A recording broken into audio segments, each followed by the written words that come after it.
Salve nerds, galera! Resumão de animes com Gegege no Kitaro e Dororo. Vamos começar falando sobre Gegege no Kitaro. Se inscreve no canal aí pra ajudar. E bora pro vídeo, começando com Dorotabo. O que é um Dorotabo? É um yokai muito específico. Eu achei muito específico, sério. Que ele é um tipo aí de senhor de terras que morreu, porém ele era muito apegado às suas terras. Então quando alguém ou alguma coisa ameaça esse território dele, ele volta como se fosse um golem de terra maluco, buscando ali destruir tudo e todos, né? E ele voltou aí, parece depois de 30 anos, né? E tá causando desgraça lá numa construção. E a gente vê aí que o Kitaro já enfrentou essa criatura antes, né? Ele se descontrolou, começou a atacar uma obra que estava sendo feita lá na suposta plantação dele, né? E o Kitaro foi lá cobrar. Só que quando o Kitaro faz isso, as pessoas que estavam ali, né, trabalhando, logo pensam: pô, caraca, o cara destruiu o yokai, vamos voltar a trabalhar, vamos começar a tacar o foda-se aqui também de novo. E aí o Kitaro fica bolado, né, e pô, dá uma bronca neles ali. E ele bate com o colete dele no chão com bastante força, faz uma cratera gigante ali. E nesse acesso de raiva, né, ele acerta o líder de obras ali na época, que acaba morrendo um tempo depois. Só que o seu filho cresce, e ele cresce rancoroso, né? Cresceu pra cacete, porque ele é meio alto também. Que é o Sr. Kurozu. E ele cresceu com esse rancor do próprio Kitaro, né? Não só do yokai em questão daquela terra, quanto do próprio Kitaro. E ele volta nessas terras, 30 anos depois, liderando um projeto de instalação de painéis solares, né? E o Kitaro vai lá, né? De novo, o yokai voltou, ele já se recuperou, Dorotabo. E aí ele tem que, né, tentar ali apaziguar a situação de novo. O problema é que dessa vez a coisa é um pouco pior do que naquela época, porque naquela época o Kitaro simplesmente escolheu, né, qual lado defender, né? Ele simplesmente comprou a briga ali das pessoas e depois se arrependeu. Agora não. Ele tenta convencer o Sr. Kurozu a sair dali, só que o cara simplesmente bate o pé e fala: não, eu não vou sair por causa de um yokai. Tô nem aí, cara. Eu vou continuar essas obras aqui e acabou, né? E o Dorotabo, ele... bom, tecnicamente ele tá no direito dele, né? ele não quer que ninguém chegue perto ali do território dele. Então, Kitaro fica num dilema, né? E aí ele tenta entender mais ou menos ali como é que funciona o lado ali do Kurozu. Porque ele é um cara muito, assim, ele aparenta ser muito ranzinza, mas ele é gente boa, pelo menos com uma pessoa, que é o filho dele, né? E o encontro ali entre ele e o Kitaro, ele fala com o Kitaro que ele tá fazendo tudo isso pelo filho dele, né? Tá tentando garantir ali um futuro adequado pro filho dele, e que essas obras vão garantir isso. Ele não vai deixar um yokai passar, simplesmente a expulsar ele dali, né? Acabar com o sonho do filho dele, né? Só que, né, é aquela, né, cara? Será que vale a pena você puxar briga com o yokai só pra garantir o futuro do seu filho desse jeito? Não tem um outro, tem certeza, né? E o Kitaro, ele acaba tendo que ficar ali no meio do muro, porque ele não sabe pra onde que lado ele vai, tá ligado? Ele não vai deixar simplesmente o Dorotabo sair do controle, né, e atacar todo mundo. Mas ele também não pode tirar a razão do Dorotabo, porque o Dorotabo tá só defendendo basicamente o que é dele, tá ligado? E aí chega um momento fatídico da história em que o Kurozu desafia, cara, o Dorotabo. Ele finge lá que tá trabalhando, o yokai vem, tenta pegar ele, né? E ele vai armar uma armadilha ali com painéis, usando a energia dos painéis solares. Ele dá ele usa holofotes ali, petrifica a lama, né, do yokai, seca aquela lama. Virou ali um monte de terrinha, né?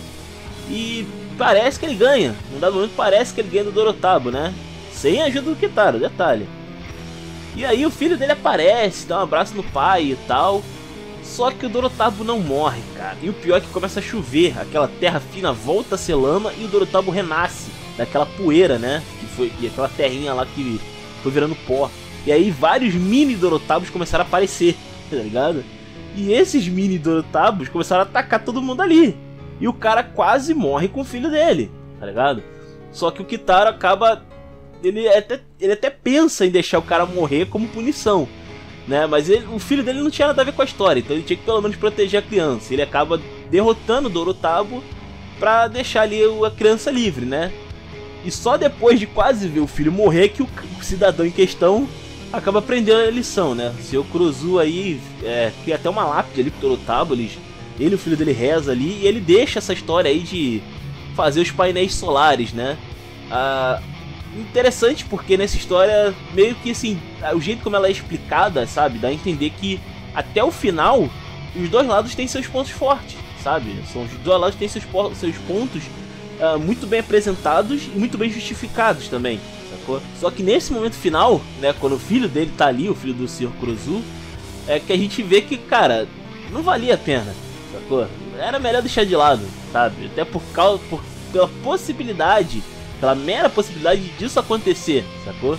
E o cara tava tão determinado a lidar com esse yokai, e também até com o próprio Kitaro, né, que ele não pensou nas consequências, sabe? Ele queria tanto garantir o futuro do filho dele, passar por cima de tudo e todos, que ele não viu a merda que ele tava fazendo, cara. E quase que o próprio filho dele sofreu com isso. Bizarro, né? Pois é. E bom, falando agora em Dororo, nós temos aí o Hyakimaru e o Jukai, o retorno do pai, o pai que vale, né? Do Hyakimaru. E o Jukai, ele já começa quase sendo atacado ali por um bando de yokai, enquanto ele conversa com um senhor ali, as pessoas estão pilhando corpos de soldados por ali, né? E o Jukai tá colocando próteses nos soldados, né? E algumas pessoas estão até roubando as próteses ali do Jukai. Ele fala, o velho ali fala, poxa, você podia ganhar um dinheiro fazendo isso com pessoas, né, e tal. Só que o Jukai não quer mais ajudar as pessoas, cara, ele não quer nada com nada. Sinceramente, o Jukai já tá... Ele não quer nada, tá decepcionado com a vida, né? Por tudo que aconteceu. E em parte com ele mesmo também, pelo destino que ele, sem querer, deu aí pro Hyakimaru, né? E o yokai ataca ali o pessoal, e quando o yokai vai atacar o Jukai, ele simplesmente ignora o Jukai, tá ligado? Depois de um momento ali, ele ignora o Jukai e ele ataca uma outra pessoa, o velho, inclusive, que tava falando com ele, né? E é como se o Jukai não tivesse o direito de morrer, sacou? Ele já perdeu tudo, ele já perdeu praticamente tudo, cara. Então ele, tipo, tecnicamente já tá morto por dentro, sacou? E aí depois que ele reencontra o Hyakimaru, inclusive tá fazendo fatiamento maluco ali no demônio em questão. Eles começam a ter uma conversa ali, o Jukai ele tá numa espécie de caverna ali, morando numa espécie de caverna, que desaba, né? E durante a conversa ali deles, tem que ter uma conversa ali, né? Tá faltando isso daí com o Jukai, porque o Hyakimaru mudou muito, né? Ele mudou bastante aí, ganhou habilidades, né? Recuperou seus sentidos, a maior parte pelo menos. Recuperou sua pele, né? Consegue falar. E nesse momento, quando ele começa a falar com o Jukai, é que você vê que, cara, o medo do Jukai se tornou realidade. O Hyakimaru, ele tá obsessivo, sabe? Em querer conseguir as partes dele. E é justificável, como eu já falei, eu já expliquei aqui 2, 3 vezes já. É justificável o Hyakimaru ir atrás do corpo dele. Não tá errado em querer isso. É um direito dele, sacou? Ele mesmo fala, né? Os demônios não tinham direito de levar o que é deles, tá ligado? Ele vai pegar tudo, independente do que acontecer com quem tá em volta. O problema, né, e aí vem pro lado mais do Jukai do que do Hyakimaru, né? Que o Jukai, ele sente como se ele tivesse dado um fardo pro Hyakimaru, deixar ele viver desse jeito, sacou? E, poxa, de certa forma, ele tá certo. Não que seja, foi escolha do Hyakimaru no fim das contas. Principalmente agora, que ele tem a opção de simplesmente ignorar, mas ele continua querendo pegar tudo de volta, né? E isso vai afetar todos em volta dele, ele pode acabar sozinho. Só que aí o Hyakimaru titubeia falando que tem alguém que pode ficar com ele depois que tudo isso acabar, né? Seria Dororo, só que ela não tá ali agora, pois é. E enquanto isso, a gente vê um pouquinho do Tarumaru, do Daigo e a mãe ali do Hyakimaru conversando. A gente vê que ela já se recuperou parte, né? Em parte ela já tá recuperada. Ela fala com o Daigo que era pro Hyakimaru morrer naquele dia, agora que ela parou pra pensar e tal. Só que o último yokai, o último demônio, sei lá, não pegou a cabeça do Hyakimaru. Ele comeu a cabeça da estátua, né? Daquela estátua que ela reza, né?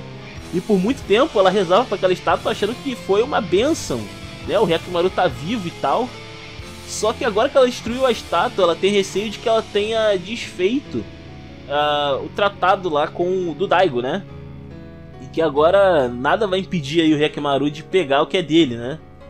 E o Daigo meio que fala isso, meio que caga, né? Ele dá uma desconversada ali, meio que caga. Mas ele tá preocupado sim, ele não quer demonstrar, mas ele tá preocupado pra cacete. O Tahomaru, ele recebeu ali uma notícia de que tem um yokai no território ali do Daigo, um monstro. E ele tem que ir lá cuidar, né? Só que... eu falei yokai, cara, tu fala Akayashi, mas ok. Ele vai lá, né, tentar enfrentar esse demônio aí, junto com a Mutsu e o Ryogo.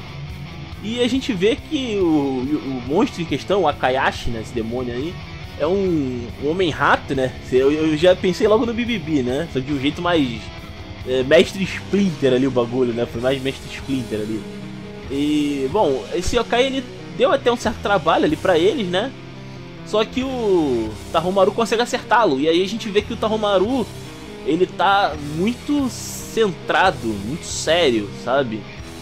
E tem um momento que a Mutsu, ela sobe ali numa escadaria pra pegar esse Akayashi, só que ele tava alimentando seus filhotes usando o corpo da família que tava naquele lugar, né, que morava ali. E aí ela hesita em atacar o yokai, o Akayashi, só que o Tahomaru não. O Tahomaru, ele mata a criatura, né, e quando ele vê que ela tem filhotes, ele nem pensa duas vezes, né, ele bota fogo mesmo, tá nem aí. E a Mutsu e o Ryogo percebem que ele tá muito mais frio, sabe? Ele mudou, a personalidade dele mudou depois daquele encontro com o Hyakkimaru, né? E ele fala ali que agora ele é mais decisivo, ele é uma pessoa muito mais decisiva, principalmente quando ele precisa usar sua espada, né? Ele não vai deixar questões como família e coisas desse tipo influenciarem nas decisões dele, né? Tanto que ele nem visita a mãe dele quando ele descobre o que aconteceu, né? E ele já vai fazer uma missão porque aparentemente descobriram aí que o Hyakkimaru tá andando por aí, né? E o Hyakkimaru, ele tá indo em direção a Dororo. Parece que ele tava ouvindo a cavalaria, né? O cavalo lá do Itachi. E ele vai atrás, né? Ele arranja um barco ali no final. E o Tahomaru tá tentando ir atrás dele agora com uma galera bem grande inclusive. O Hyakkimaru no final ele enfrenta rapidinho ali uma espécie de árvore do mal. Cria demônios, aparentemente, só que ele meio que matou ali só o que gerava os demônios, deixou a árvore beleza, né? E tem até um final ali muito gostoso que que ele fala que que o Jukai é a mãe dele, né? Porque ele vê no Jukai a pureza da mãe, né? Isso, pô, é legal pra caraca isso daí, né? Você é mamãe. E o Jukai fica mó engraçado pra caralho. Fica mó sem graça. E a gente vê no final que um dos demônios ali, no último ataque de desespero, tenta morder o pé do Jukai, só que sem força, né? O criatura tenta morder e morre. E aí o Jukai percebe que eles só estavam tentando, não estavam atacando ele, porque ele não tinha vontade de viver mesmo, né? Então ele já estava morto por dentro. E o Hyakkimaru trouxe de volta essa vontade de viver, né? Para o Jukai. Cara, foi legal, cara. E o final dessa história se passa no fim do dia em que a Dororo tá lá, né? Prestes a enfrentar um homem tubarão, né? Vamos ver então aí se o Hyakkimaru consegue chegar a tempo. E eu acho que a galera do Itachi vai morrer, cara. Sinceramente, eu acho que o pessoal ali vai bater as botas, eu acho. Bom, galera, eu vou ficando por aqui. Valeu, nerds. Fui!